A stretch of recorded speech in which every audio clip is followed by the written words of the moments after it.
Hello बच्चों, मैं पवन कुमार आप सभी बच्चों का मैथ एंजॉय बाय पवन सर यूट्यूब चैनल में स्वागत करता हूं। हम लोग बेटा 10th क्लास का मैथ पढ़ रहे थे, जिसमें हमारी एक्सरसाइज 3.5 चलने वाली है, जिसके पहले सवाल में 4 पॉइंट दे रखे हैं, उसमें से 2 पॉइंट यहाँ उतार लिए गए हैं और 2 पॉइंट जो है अगली वीडियो में कर लेंगे। इसमें ये देखो क्या कह रहे हैं, निम्न का मतलब होता है नीचे दिए गए निम्न रैखिक समीकरणों के युग्मों में से किसका एक अद्वितीय हल है।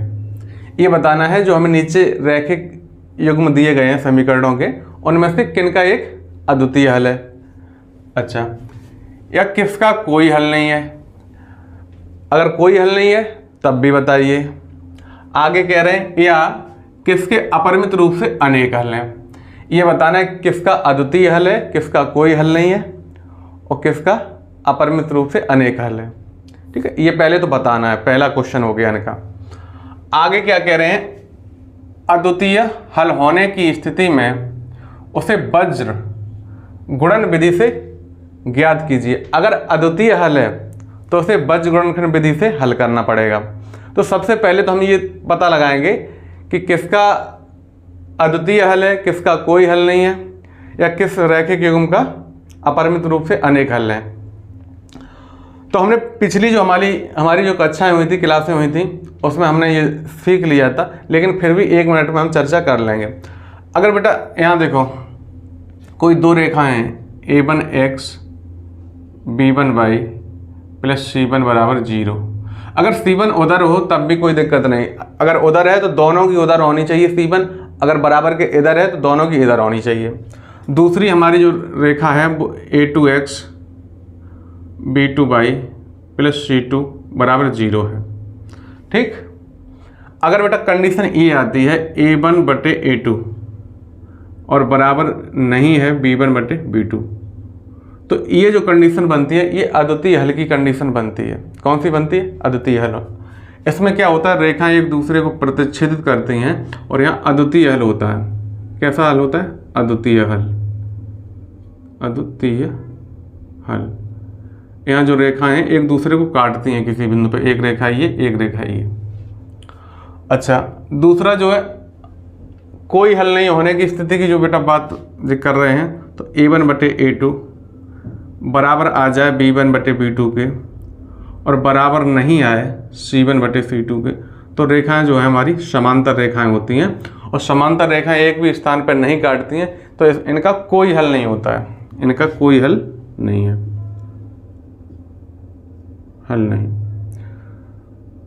अगर ये कंडीशन बनती है तो कोई हल नहीं। तो हम ये जो है आपको बता रहे करके ये काम देखेंगे। अगर ये कंडीशन बनेगी तो अद्वितीय हल होगा, ये कंडीशन बनेगी तो कोई हल नहीं होगा। और अगर a1 बटे a2 बराबर आता है b1 बटे b2 और इसके बराबर आता है c1 बटे c2, तो फिर क्या होगा, रेखाएं एक दूसरे के ऊपर होंगी और रेखाएं संपाती होंगी। कैसी होंगी? संपाती। जैसे एक रेखा ये, एक रेखा इसी के ऊपर और होगी और दोनों ही रेखाएं संपाती होंगी, एक ही रास्ते से गुजरेंगी। तो एक दूसरे के ऊपर होने के कारण ये बहुत सारे बिंदुओं पे काटती हैं, अनंत बिंदुओं पे काटती हैं, तो इसके फिर अपरिमित रूप से अनेक हल हो जाते हैं। इसके जो है अपरिमित रूप से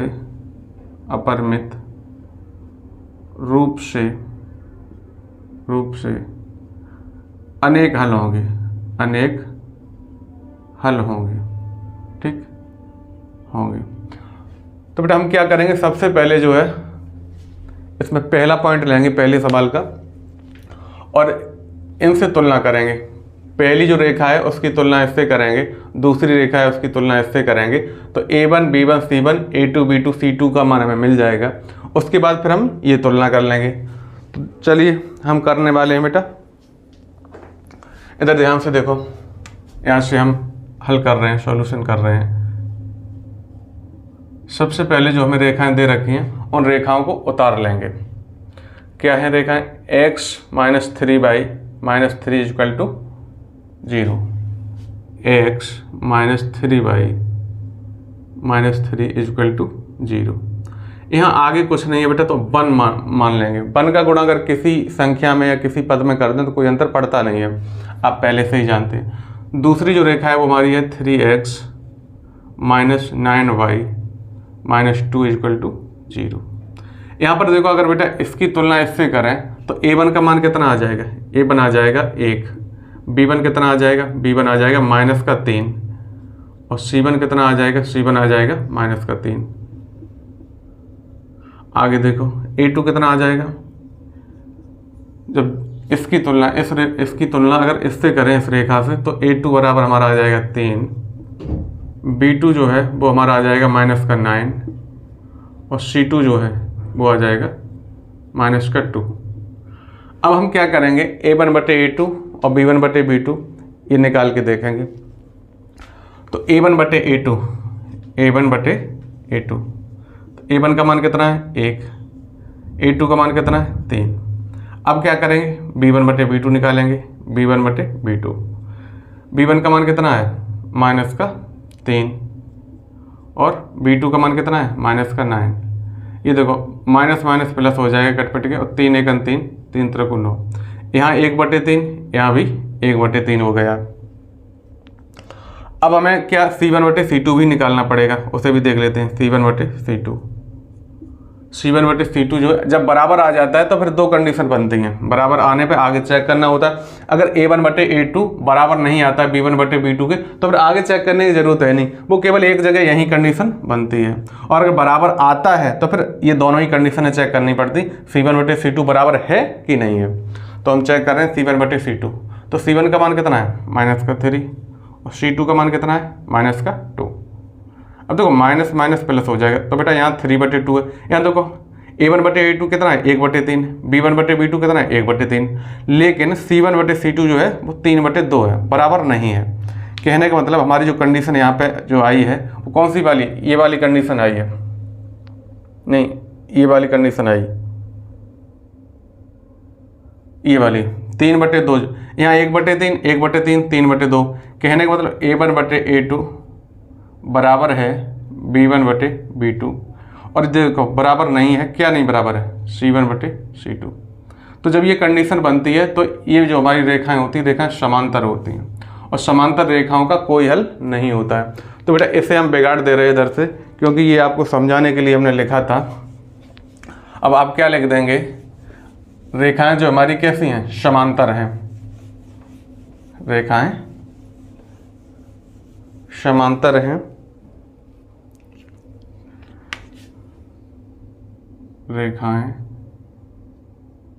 समांतर हैं, इसलिए इनका कोई हल नहीं होगा, कोई हल नहीं होगा।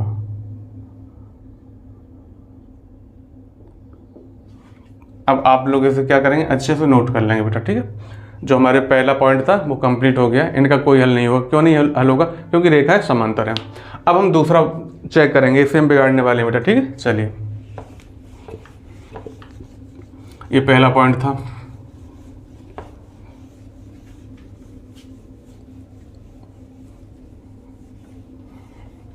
दूसरा पॉइंट जो हमारा है वो क्या कह रहा है, दूसरा पॉइंट कह रहा है, देखो नंबर 2 डाल देते हैं यहाँ पर, 2x + y।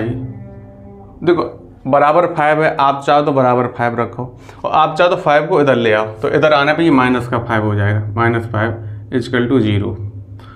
दूसरा जो है हमारा समीकरण वो क्या है, 3x + 2y, और 8 उधर है बेटा, बराबर के हम इधर लाएंगे, उधर प्लस का इधर आके माइनस का हो जाएगा, तो -8 हो जाएगा और = 0 हो जाएगा। अब हम तुलना करेंगे, a1x + b1y + c1 = 0 से तुलना करेंगे।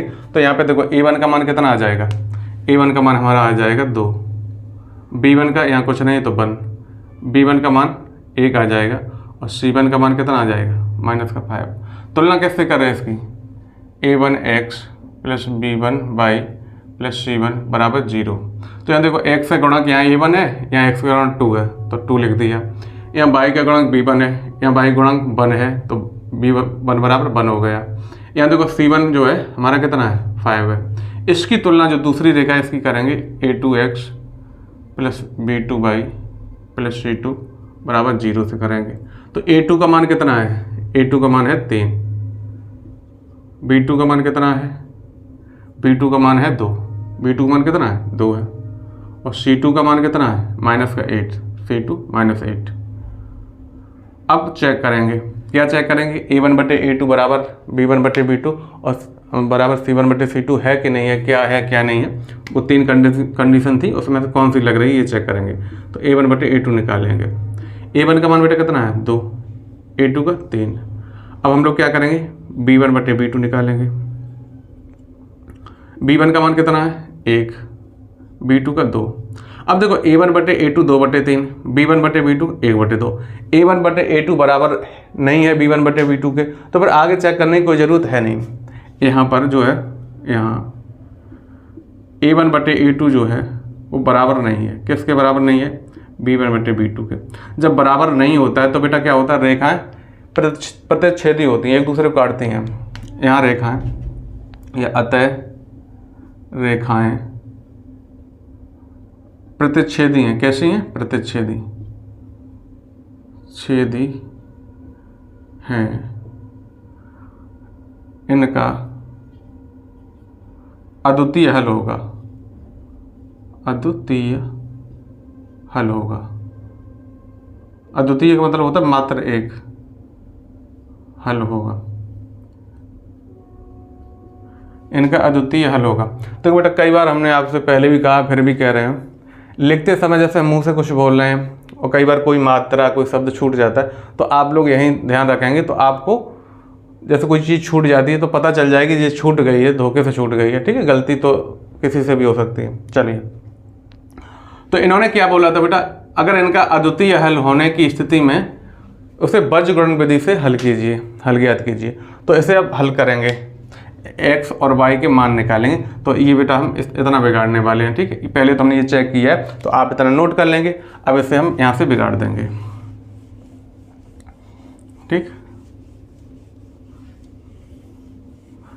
अब देखो इससे हल करने के लिए हम आपको एक कोड नंबर बताएंगे। ठीक है, उस कोड नंबर को आप ध्यान रखेंगे तो आपको जो है आसानी हो जाएगी। अब इधर से भी इसे बिगाड़ देते हैं, अब कोई इसकी आवश्यकता नहीं रही है।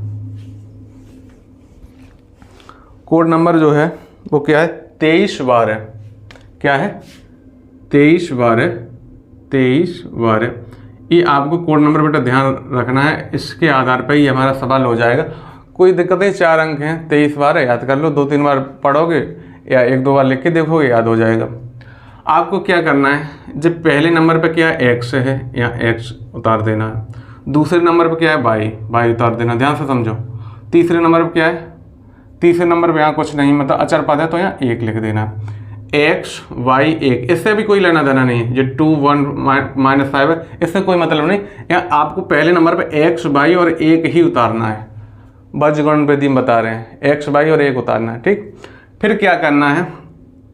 यहाँ देखो, आपको वही कोड उतार देना। कौन सा? ये वाला। कितने खाली स्थान है? खाली स्थान देखो, इन 1 2 3 जो पद है इनमें खाली स्थान देखो। एक इसके आगे खाली स्थान है, 1 2 3 4। जो खाली स्थान है बेटा, उस खाली स्थान में आप कोड उतार देंगे। क्या उतार देंगे? कोड उतार देंगे। 23/12। 23/12 कहाँ पे उतार देंगे? खाली स्थान में। अभी तो आप कच्ची पेंसिल से उतार देना, ठीक है, और बाद में बिगाड़ देना, लेकिन जब दिमाग में सेट हो जाएगा फिर उतारने की कोई ज़रूरत पड़ेगी नहीं। क्या करेंगे? कोड नंबर उतार देंगे। क्या उतार देंगे? 23/12, यही कोड नंबर उतारना है। ठीक है, अब क्या करना है? जो यहाँ 2 लिखा है, यहाँ 3 लिखा है, यहाँ 1 लिखा है, यहाँ 2 लिखा है, इनका क्या मतलब है अभी आपको समझ में आ जाएगा। 2 का मतलब ये है कि दूसरा जो पद है इस समीकरण का और इस समीकरण का दूसरा जो पद है उसके गुणांक आपको लिखने हैं। दूसरे पद के गुणांक लिखने हैं। तो दूसरे पद के गुणांक क्या है बेटा? यहाँ पे y का गुणांक 1 है और यहाँ y का गुणांक 2 है। तो यहाँ 1 लिख देना है और यहाँ 2 लिख देना है। ध्यान से देखना। अच्छा, यहाँ 3 का मतलब ये है तीसरा पद। तीसरे पद में देखो, यहाँ -5 है, यहाँ -8 है, तो यहाँ -5 आपको लिख देना है और यहाँ -8 लिख देना है। ठीक है, अच्छा यहाँ 1 है, तो क्या करेंगे? पहला जो पद है उसके गुणांक लिख देंगे बेटा, 2 और 3। पहला पद यही तो है, पहला पद ही है तो उसका गुणांक क्या है 2 और 3, 2 और 3 लिख देंगे। अच्छा यहाँ पर देखो 2 लिखा है कोड में हमारे में, तो क्या करेंगे दूसरे पद का गुणांक, देखो दूसरा पद ही है, इसका गुणांक कितना है 1 और 2, तो यहाँ 1 और 2 लिख देंगे। मुझे लगता है ये वाली बात आपको अच्छे से बेटा समझ में आई होगी। ये कोड बस ध्यान रखना है, बस 23 बार है, इसे आप अपनी कॉपी पर कहीं नोट कर लेंगे और बस फिर काम अपना हो जाएगा। अब इससे देखो धीरे धीरे इसलिए बता रहे हैं जिससे आपको बिल्कुल क्लियर हो जाए। अब क्या करने वाले हैं उससे ध्यान से देखो। यहाँ पे देखो अब क्या करोगे आप लोग x, y और 1 उससे लिख दोगे। जैसे यहाँ लिख दिया x, लकीर खींच देंगे, फिर लिख देंगे y बराबर का साइन लगा के, फिर एक लकीर खींच देंगे, फिर बराबर का साइन लगा के 1, फिर एक लकीर खींच देंगे। इतनी बात आपको समझ में आई। x बराबर का निशान लगा देंगे और नीचे लकीर खींच देंगे, फिर y नीचे लकीर खींच के बराबर का निशान लगा देंगे, फिर 1, ठीक है, और नीचे लकीर खींच देंगे। x लकीर खींच दी बराबर का साइन, y लकीर खींच दी बराबर का साइन, 1 लकीर खींच दी। इतनी बात आपने समझ ली। चलिए अब क्या करना है, देखो ये तो कोड था, इससे कोई मतलब नहीं। अब जो हमारा तिरछा गुणा करना है, देखो इसका गुणा पहले नंबर पर करेंगे, ऐसे तिरछा करेंगे तो 1 का गुणा -8 में करो तो ये माइनस की संख्या, ये प्लस की संख्या, तो 8 एकन 8 हो जाएगा और माइनस प्लस माइनस हो जाएगा, माइनस का 8 आ जाएगा। क्या आ जाएगा माइनस का 8। अब क्या करेंगे, एक यहाँ पे बीच में माइनस चिन्ह लगता है, बीच में लगता है। अब देखो इधर से इधर कैंची का मल्टीप्लाई करेंगे तो 2 पंजे 10, ये प्लस का है ये माइनस का है, तो माइनस का 10 हो जाएगा। 5 दूना 10 या 2 पंजे 10, माइनस का 10 हो जाएगा और एक माइनस यहाँ पे बीच में लगता है तो माइनस माइनस प्लस हो जाएगा, तो प्लस का 10 हो गया है। ठीक, चलिए अच्छा अब आगे देखो। अब फिर यहाँ से शुरुआत करेंगे, फिर ऐसा तिरछा गुणा करेंगे। -5 का 3 में गुणा करेंगे तो 5 3 तो 15 हो गया और माइनस प्लस माइनस हो गया तो माइनस का 15। अच्छा इधर देखो अब ध्यान से, अब यहाँ पे बीच में माइनस लगता है, लगा दिया। इसका गुणा इधर करेंगे, 8 का 2 में करेंगे, 8 दूना 16 और माइनस प्लस माइनस हो जाएगा, तो माइनस प्लस माइनस हो जाएगा और एक माइनस इसमें लगता है तो ये प्लस हो जाएगा, प्लस का 16। आगे देखो अब इसका इसमें करेंगे, 2 दूना 4, ये भी प्लस का ये भी प्लस का, तो प्लस का 4 आ गया है। यहाँ माइनस लगता है बीच में, लगा दिया। अब इस 3 का 1 में करेंगे तो 3 एकन 3, 3 एकन 3। ठीक है, इतना आप लोगों ने समझ लिया होगा।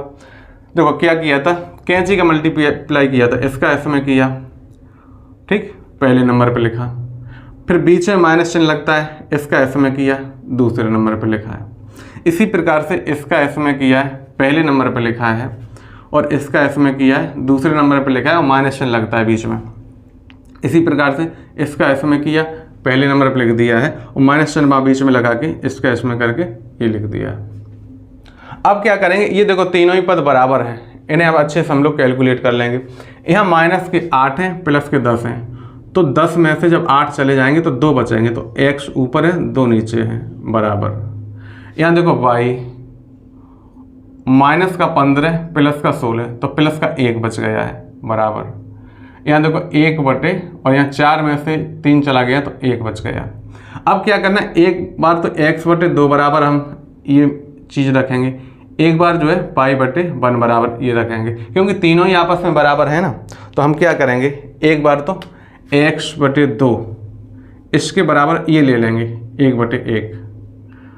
इधर देखो एक बार y बटे 1 इसके बराबर ले लेंगे ये 1 बटे 1। जब इसे कैलकुलेट करेंगे बेटा इधर, तो इधर देखो x का जब मान निकालेंगे ना तो 1 का भाग 1 में जाएगा तो 1 हो जाएगा, 2 का इधर जाके गुणा हो जाएगा, तो x बराबर कितना आ जाएगा 2, x बराबर 2 आ जाएगा। यहाँ देखो 1 का 1 में भाग देंगे 1 हो जाएगा, और यहाँ पर भी y में 1 का भाग जाएगा y आ जाएगा, तो y बराबर कितना आ जाएगा 1 आ जाएगा।